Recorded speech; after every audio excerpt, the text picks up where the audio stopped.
அவர்கள் ஏன் அல்லாஹ் சோதிக்கிறான்? ஒரு இறை நம்பிக்கை கொண்டவனுடைய மார்க்கம் தீன் எந்த அளவு இருக்கிறதோ அந்த அளவு அல்லாஹ் சோதனைகளை உறுதியாக்குவான்.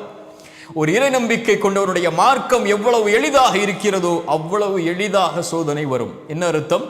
ஒரு முஃமினுக்கு சோதனையின் பலம் எவ்வளவு உறுதியோடு இருக்கிறதோ அந்த அளவு அவனுக்கு அது அருட்கொடை. ஒரு முஃமினுக்கு சோதனைகள் அருட்கொடை. ஏன் அல்லாஹுடைய தூதர் அந்த ஹதீஸுடைய இறுதியில் சொன்னார்கள், அல்லாஹ் அவனை விடுவதில்லை சோதிக்காமல். எந்த அளவு என்றால், அவனுடைய பாவங்கள் இல்லாமல் அவன் இந்த பூமியில் வாழக்கூடிய சூழல் ஏற்படும் வரை அல்லாஹ் அவனை சோதித்து கொண்டே வருவான். அல்லாஹ் அக்பர். சோதனைகளை கொடுத்து கொடுத்து கொடுத்து அல்லாஹ் அவனை தூய்மைப்படுத்தி அல்லாஹ்வின் பக்கம் நெருக்கமாக்குவான். இன்னும் பூமியிலேயே அதிகமாக சோதிக்கப்பட்டவர்கள் பாவிகள் என்று சொல்லவில்லை, நபிமார்கள் தான். அவர்களுக்கு பிறகு அவர்களை பின்தொடர்ந்தவர்கள். ஏன் அல்லாஹ் சோதிக்கிறான்? ஒரு இறை நம்பிக்கை கொண்டவனுடைய மார்க்கம் தீன் எந்த அளவு இருக்கிறதோ அந்த அளவு அல்லாஹ் சோதனைகளை உறுதியாக்குவான். ஒரு இறை நம்பிக்கை கொண்டவனுடைய மார்க்கம் எவ்வளவு எளிதாக இருக்கிறதோ அவ்வளவு எளிதாக சோதனை வரும். என்ன அர்த்தம்?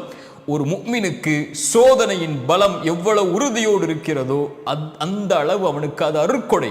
ஒரு முஃமினுக்கு சோதனைகள் அருட்கொடை. ஏன் அல்லாஹுடைய தூதர் அந்த ஹதீஸுடைய இறுதியில் சொன்னார்கள், அல்லாஹ் அவனை விடுவதில்லை சோதிக்காமல். எந்த அளவு என்றால், அவனுடைய பாவங்கள் இல்லாமல் அவன் இந்த பூமியில் வாழக்கூடிய சூழல் ஏற்படும் வரை அல்லாஹ் அவனை சோதித்து கொண்டே வருவான்.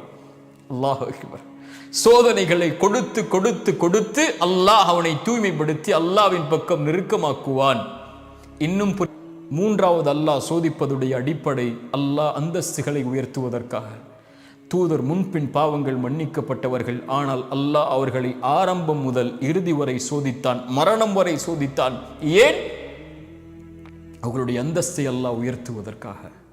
சோதனைகளை கொடுத்து கொடுத்து கொடுத்து ஒரு முஃமினை அல்லாஹ் பலப்படுத்தி பொறுமையின் கூலியை கொடுத்து, பொருத்தத்தின் கூலியை கொடுத்து அல்லாஹ் அவனை நெருக்கமாக்கி கொண்டே வருவான், அந்தஸ்துகளை உயர்த்தி கொண்டே வருவான். அந்த அந்தஸ்தை அல்லாஹ் ரப்புல் ஆலமீன் நாளை மறுமையில் வெளிப்படுத்துவான். அவர்களுக்கு இந்த சோதனைகளை மறுமையில் இருந்து பார்க்கும்போது அவர்களுக்கு அதுவெல்லாம் ஒன்றும் தெரியாமல் ஆகிவிடும். சொர்க்கத்தை அல்லாஹ் ஒரு மனிதனுக்கு ஒரு முறை காட்டுவான். அவன் வாழ்நாள் முழுக்க சோதிக்கப்பட்டவன். சொர்க்கத்தை ஒரு முறை பார்த்தவன் அல்லாஹ் கேட்பான், உலகத்தில் ஏதாவது நீ சோதிக்கப்பட்டாயா என்று. அவன் சொல்லுவான், யா அல்லாஹ், உலகத்தில் நான் எந்த ஒரு சோதனையும் பார்க்கவில்லை என்று. அதை விட பெரிய அந்தஸ்து என்ன இருக்க போகிறது? அல்லாஹ் ரப்புல் ஆலமீன் இந்த மூன்றின் காரணமாகத்தான் இறை நம்பிக்கை கொண்டவர்களை சோதிப்பான். ஏன்? இறை நம்பிக்கை கொண்டவர்களை அல்லாஹ் விரும்புகிறான். விரும்பினால் சோதித்த அல்லாஹ் அவர்களை நெருக்கமாக்கி கொண்டே வருவான். அல்லாஹுடைய தூதர் ஸல்லல்லாஹு அலைஹி வஸல்லம் ஒரு ஹதீஸில் சொன்னார்கள், அல்லாஹ் இறை நம்பிக்கை கொண்டவனுடைய எந்த ஒரு நன்மையையும் அல்லாஹ் வீணாக்குவதில்லை, அல்லாஹ் குறைப்பதில்லை. அவனுக்கு இந்த உலகிலும் நலவை அல்லாஹ் கொடுத்து விடுவான், மறுமையிலும் அல்லாஹ் கூலியை கொடுத்து விடுவான். அல்லாஹு அக்பர். உலகத்திலும் அவனுக்கு நலவு கண்டிப்பாக நிச்சயமாக அல்லாஹ் கொடுப்பான். அந்த நன்மைக்கு பகரமாக தீமையை மட்டும் அல்லாஹ் கொடுப்பதில்லை. அதுபோல் அல்லாஹ் மறுமையில் கூலியையும் கொடுத்து விடுவான். ஆனால் இறை மறுப்பாளராக வாழக்கூடிய காஃபிருக்கு அல்லாஹ் உணவளிக்கிறான், தண்ணீர் கொடுக்கிறான். அவர்கள் மாறு செய்தாலும் என்றால் அவர்களும் இந்த உலகத்திலே நலவு செய்கிறார்கள். அதனுடைய கூலியை அல்லாஹ் கொடுத்து முடித்து விடுவான். மறுமையில் அவர்களுக்கு கொடுப்பதற்கு கூலி இருக்காது. ஆனால் ஒரு முஃமினுக்கு மறுமையில் கூலி கொடுப்பதற்கு ஒரு வார்த்தை போதும், லா இலாஹ இல்லல்லாஹ். அல்லாஹ் ரப்புல் ஆலமீன் அதனால் தான் சொன்னால், உலகமளவு பாவங்களை சுமந்து நீ மறுமையில் வந்தாலும் லா இலாஹ இல்லல்லாஹ் என்ற வார்த்தை மட்டும் தூய்மையோடு இருந்தால் நீ சுமந்து வந்த உலகமளவு பாவங்களுக்கு நன்மையை தருகிறேன், நான் எதையும் பொருட்படுத்த மாட்டேன். ஒரு முஃமினுடைய கண்ணியம் அல்லாஹ்விடத்திலே அவ்வளவு மேலானது. லா இலாஹ இல்லல்லாஹ்வின் வார்த்தையின் கண்ணியம் அல்லாஹ்விடத்திலே அவ்வளவு உயர்ந்தது. அதனால் தான் அல்லாஹுடைய தூதர் ஸல்லல்லாஹு அலைஹி வஸல்லம் அவர்கள் சொன்னார்கள், யாரை அல்லாஹ் நேசிக்கிறானோ அவர்களை அல்லாஹ் சோதிப்பான். பொருந்திக் கொள்பவர்களை அல்லாஹ் பொருந்திக் கொள்வான்.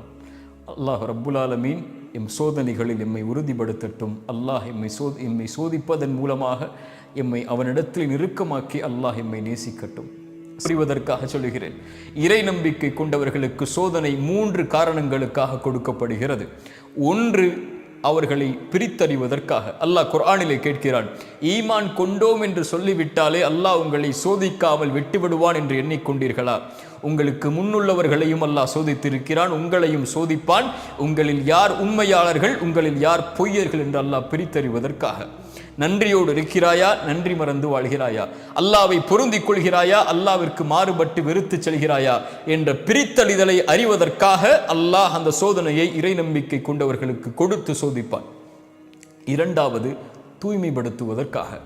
பாவங்களிலிருந்து அவர்களை தூய்மைப்படுத்தி அல்லாவின் பக்கம் நெருக்கமாக்கி பாவம் இல்லாதவராக மாற்றி அல்லாவிடத்தில் அவரை நெருங்குவதற்குரிய வழிகளுக்காக அல்லாஹ் சோதனைகளை கொடுப்பான்.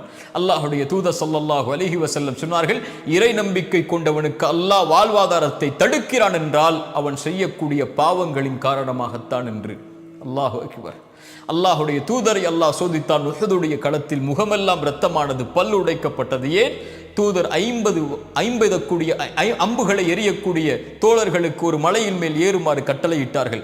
போர் தொடங்க போகிறது, நீங்கள் நான் சொல்லும் வரை அல்லது இந்த போர் முடியும் வரை, நான் கட்டளையிடும் வரை எங்களுடைய பிணங்களை கழுகுகள் கொத்துவதை பார்த்தாலும் சரி கீழே இறங்கி வரக்கூடாது.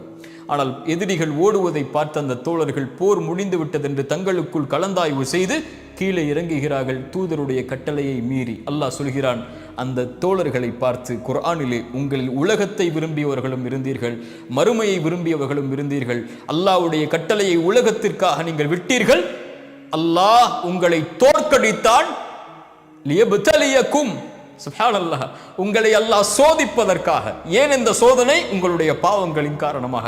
ஆனால் அல்லாஹ் மன்னித்தான், முஃமின்களை அல்லாஹ் உயர்த்துவான். அலி இப்னு அபி தாலிப் ரலியல்லாஹு அன்ஹு அவர்கள் அதனால் தான் சொன்னார்கள், அல்லாஹ் ஒரு முஃமினுக்கு எந்த ஒரு சோதனையும் கொடுப்பதில்லை பாவங்களின் காரணமாக. எப்படி அந்த சோதனையிலிருந்து விடுதலை கிடைக்கும்? அதே வார்த்தையில் சொன்னார்கள், அல்லாஹ் எந்த ஒரு முஃமினுடைய சோதனையும் நீக்குவதில்லை தௌபா இல்லாமல், அல்லாஹ்விடத்திலே திரும்பி வராமல்.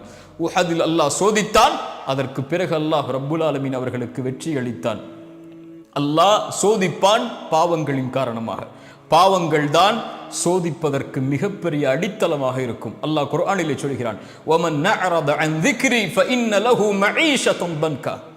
யார் அல்லாஹ்வின் நினைவை விட்டு தூரமாகி வாழ்கிறார்களோ அவர்களுக்கு அல்லாஹ் நெருக்கடியான வாழ்க்கையை கொடுப்பான். லா இலாஹ இல்லல்லாஹ்வை கூறியும் நெருக்கடி இருந்தால், லா இலாஹ இல்லல்லாஹ்வை கூறியும் உங்களுடைய வாழ்வு விசாலமாக இல்லை என்றால், சோதனைகளால், பிரச்சனைகளால், செல்வத்தால், குடும்பத்தால், உறவுகளால் என எல்லா புறமும் இருளால் சூழப்பட்டு நெருக்கடிகள் இருந்தால், அல்லாஹ்வின் நினைவை விட்டு தூரமாகி வாழ்கிறீர்களா என்று நினைத்து பாருங்கள். தொழுகையில் உங்களுடைய நிலைப்பாடு என்ன? அல்லாஹ்வை அஞ்சுவதில் உங்களுடைய நிலைப்பாடுகள் என்ன? பாவங்களை விட்டு விலகுவதில் உங்களுடைய நிலைப்பாடுகள் என்ன? அல்லாஹ்வை மறந்து வாழ்ந்து கொண்டிருந்தால் அல்லாஹ் நெருக்கடியான வாழ்க்கையை தான் கொடுப்பான். பதறி விடுவீர்கள் பாவங்களை கண்டால், பதறி விடுவீர்கள் அல்லாஹ் சோதித்தால், குழம்பி விடுவீர்கள் எங்கே செல்வது என்று தெரியாமல். இறை நம்பிக்கை கொண்டவராக இருந்தாலும் சோதிக்கப்பட்டால் மரணத்தை விரும்ப ஆரம்பித்து விடுவீர்கள், மரணத்தை நோக்கி செல்ல ஆரம்பித்து விடுவீர்கள். அல்லாஹ்வின் நினைவில்லாமல் இருந்தால் அல்லாஹ் சோதிப்பான், சுத்தப்படுத்துவான், நெருக்கமாக்குவான்.